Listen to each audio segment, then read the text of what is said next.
Welcome to another Sigmalive Hangout. On Skype, we have the CEO and founder of Kounoupias IP, Mr. Kounoupias. Hello. Hi, good evening to you. How are you? I'm fine. How about you? Yeah, very well, thank you. And looking forward to coming to Cyprus this week. What is the reason behind your visit in Cyprus?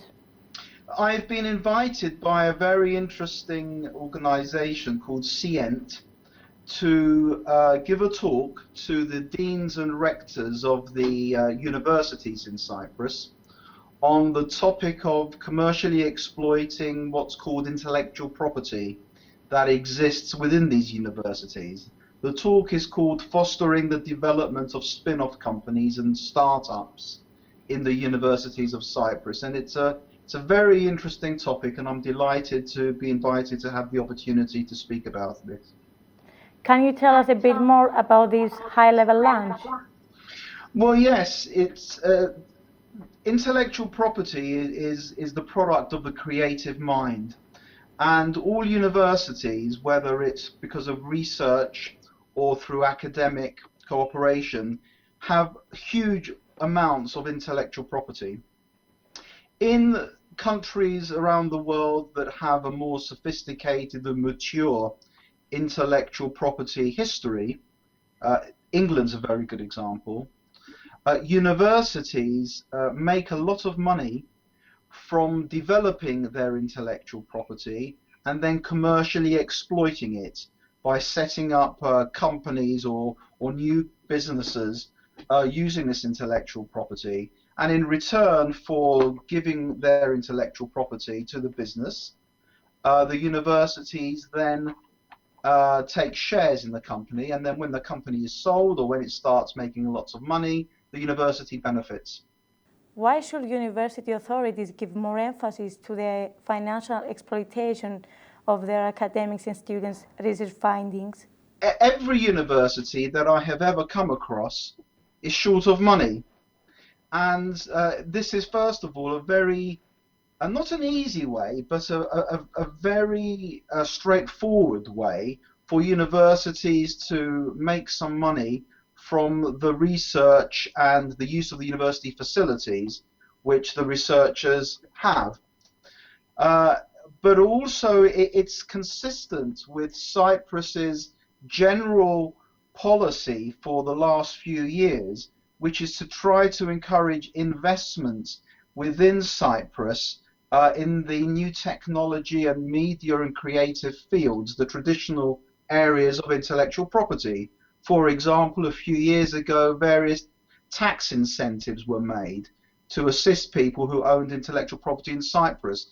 And this is, I think, the missing element to encourage creativity and innovation in Cyprus. What obstacles have you seen in your own experience that hinder the technological transfer of research findings into commercialized products?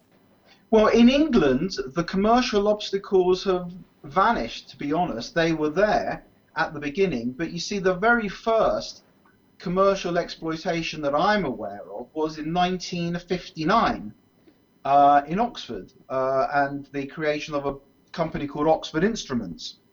But there are a number of obstacles in Cyprus. I mean, the first one is that I do not believe the legal system is mature enough to protect intellectual property of the universities. If you have a university in Cyprus, the intellectual property it owns will create Cypriot intellectual property rights. You may have international protection, but until there is a greater understanding, awareness of intellectual property and a respect for intellectual property, which isn't always there in Cyprus, then I think the universities will find it difficult to succeed in getting the investment they desperately need. But also there are a lot of European laws which affect this area, and those European laws are not understood very well in my experience in Cyprus, and they need to be. Finally, although it's completely unfair, a lot of those people that may wish to invest in Cyprus still remember the 2013 banking crisis, and that has affected some of the confidence of a number of people who otherwise might wish to work with Cypriot institutions. Do you think that we can bridge that gap?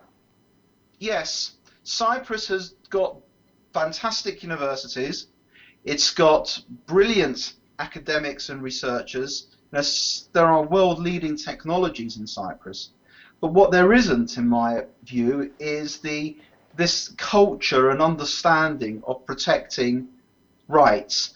What is encouraging is that not just in the legal sphere, but others are now beginning to take an interest in Cypriot startups. I read, I think yesterday, on the Sigmalive website that Theo Bafidis, who's a very well-known entrepreneur of Cypriot origin based in England, was saying now is the time to invest in startups in Cyprus.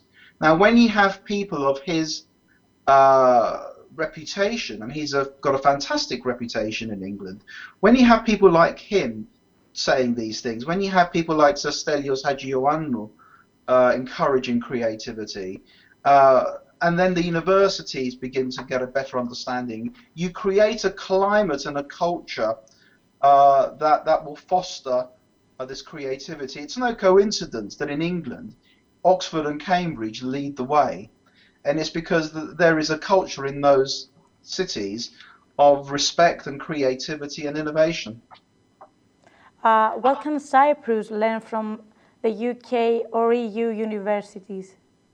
Well, from the UK universities, I'm less familiar with some of the EU ones, but from the UK universities, I think you can learn that you have nothing without protection of the intellectual property.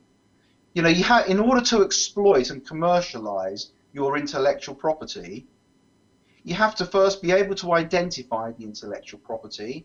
Preferably, you need to be able to value it, and certainly you need to be able to protect it. Until you can do all of those elements in Cyprus, it will be hard to commercialize. But I believe the climate and the mood is changing, and that more people are becoming experienced in the intellectual property field in Cyprus. But that is the first and very critical hurdle that needs to be overcome. Do you have any particular examples to show us?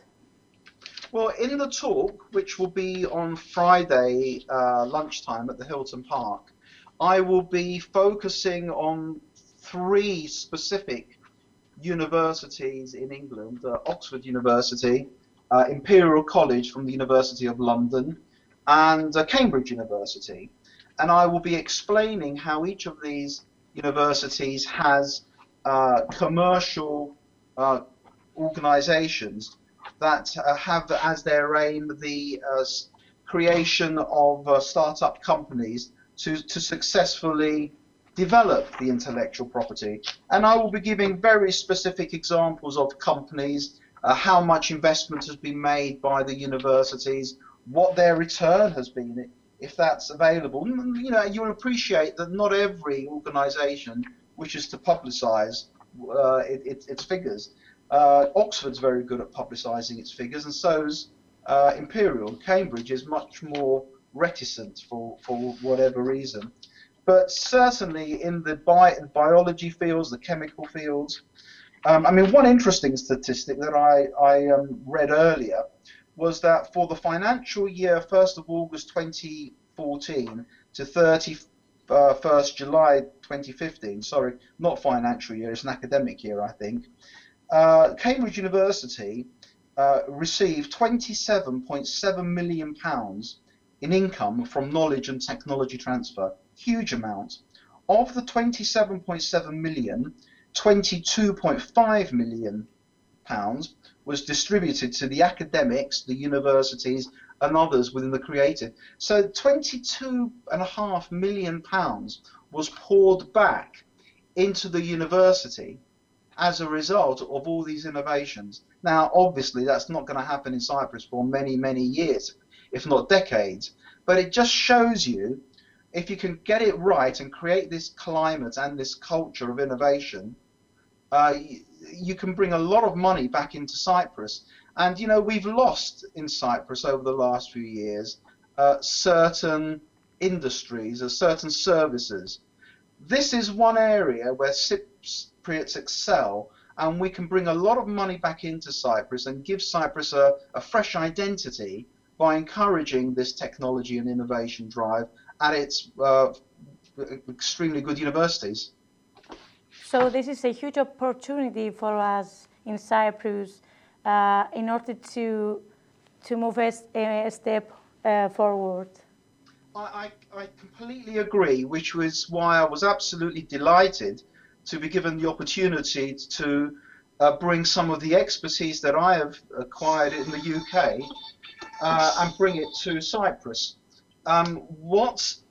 In England, I am an advisor to the British government on intellectual property.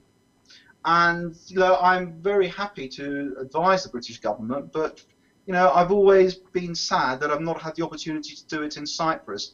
But as I said before, in order to get it right in Cyprus, we need more than just universities coming up with great research. What we really do need is government support. We need government support, improving and strengthening the intellectual property laws, creating an awareness and a culture of intellectual property rights protection, because without that protection, those universities cannot commercially exploit their inventions. And I would urge the universities to lobby their representatives in government to increase this protection. What do you expect from these high-level people to gain after your speech? Well, I think they will certainly leave with a better understanding of the rights which their university has.